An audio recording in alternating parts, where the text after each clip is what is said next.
पुष्कर के कस्बे में राजकीय उच्च बालिका माध्यमिक विद्यालय में 7 दिवसीय राष्ट्रीय सेवा योजना शिविर के तहत विभिन्न गतिविधियां आयोजित हो रही हैं। आज शाला प्रांगण में कानून विशेषज्ञों ने छात्राओं को महत्वपूर्ण विधिक जानकारी प्रदान की। जिला विधिक सेवा प्राधिकरण के दीपक ठाकुर, पूजा दाइमा और कामिनी गुप्ता ने छात्राओं को उनके कानूनी अधिकारों की जानकारी दी। प्राचार्य शालू ने बताया कि अतिथियों ने छात्राओं को बताया कि जीवन में किस प्रकार वे अपने साथ होने वाले दुर्व्यवहार के खिलाफ आवाज बुलंद कर सकती हैं और किस तरह भविष्य में खुद को एक सशक्त नारी बना सकती हैं। आज दिनांक 17 फरवरी को राजकीय बालिका उच्च माध्यमिक विद्यालय के प्रांगण के अंदर एनएसएस के 7 दिवसीय विशेष शिविर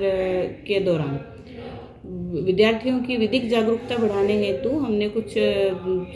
आगंतुकों को आमंत्रित किया था, जिसमें विधिक सेवा से जुड़े हुए जो अधिकारी हैं दीपक ठाकुर जी जिला विधिक सेवा प्राधिकरण से उपस्थित हुए हैं और पूजा दाइमा और कामिनी गुप्ता दोनों काउंसलर हैं, जिन्होंने विधिक जानकारी बच्चों को दे करके उन्हें एक आगामी भविष्य के लिए सशक्त नारी बनने के लिए बहुत सारी जानकारियां दी है, ताकि वो अपना भविष्य संवार सकें। और अगर उनके साथ किसी भी तरह का दुर्व्यवहार होता है तो वो कैसे अपने उस समस्या को से निजात पा सकती हैं, इसके बारे में बहुत ही गहन जानकारी दी है, जिससे कि छात्राएं निश्चित रूप से लाभान्वित हों। जी,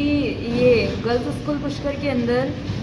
अभी एनएसएस कैंप चल रहा है, जिसके अंदर हमें बुलाया गया था और वैसे तो हम पहले भी एक बार आ चुके हैं। यहाँ पे बच्चियों को कानूनी और लीगल अधिकार वगैरह इनके जो सामाजिक अधिकार हैं उन सभी की जानकारी देने के लिए फिर एज ए गेस्ट हमें वापस बुलाया गया था, जिसके अंतर्गत आज हमने इन बच्चियों को इनके विधिक अधिकारों के बारे में जानकारी दी है कि क्या इनके विधिक अधिकार हैं, किस तरीके से इन्हें अपने जीवन में अपने अधिकारों का प्रयोग करना है। अगर ये किसी तरीके की समस्या का सामना कर रही है तो उस समस्या का समाधान इन्हें किस तरीके से करना है, किस तरीके से व्यक्तिगत सलाह लेनी है और किस तरीके से कानूनी सलाह लेनी है। इसके लिए आज हम यहाँ आए थे, लेकिन साथ ही साथ हमें यह भी इन्फॉर्म करना था इन लोगों को कि पुलिस स्टेशन पुष्कर के अंदर महिला अधिकारिता विभाग के द्वारा एक महिला सुरक्षा केंद्र खोला गया है, जिसके अंदर महिलाएं जो भी घरेलू हिंसा से पीड़ित हैं या किसी दहेज प्रतिषेध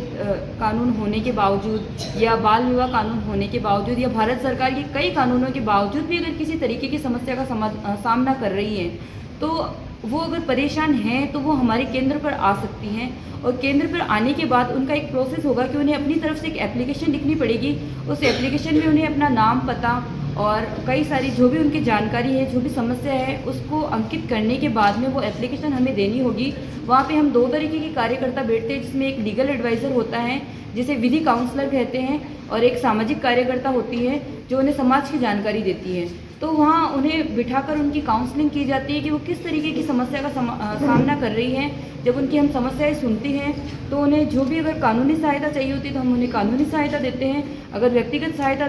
चाहिए होती है तो सामाजिक कार्यकर्ता उन्हें व्यक्तिगत सलाह देती है कि समाज में उनसे अब किस तरीके से निर्वहन करना है और उनकी समस्याओं का हम समाधान करते हैं। इसी माध्यम से हम उनकी काउंसलिंग भी करते हैं। काउंसलिंग की हम उन्हें डेट्स भी देते हैं कि 1-2 डेट्स के अंदर हम उनका पूरी तरीके से मामले का निपटारा कर देते हैं और रिपोर्ट उनके हाथ में सिर्फ उन्हीं के हाथ तक देते हैं और दूसरी रिपोर्ट हमारे पास में रखते हैं, क्योंकि इसका मुख्य उद्देश्य है गोपनीयता बनाए रखना। और गोपनीयता ऐसी है कि जिस व्यक्ति की समस्या है वो समस्या केवल उनके बीच में और हमारे बीच में रहे, कहीं और ना जाए। और फिर दूसरी बात ये है कि वहाँ पे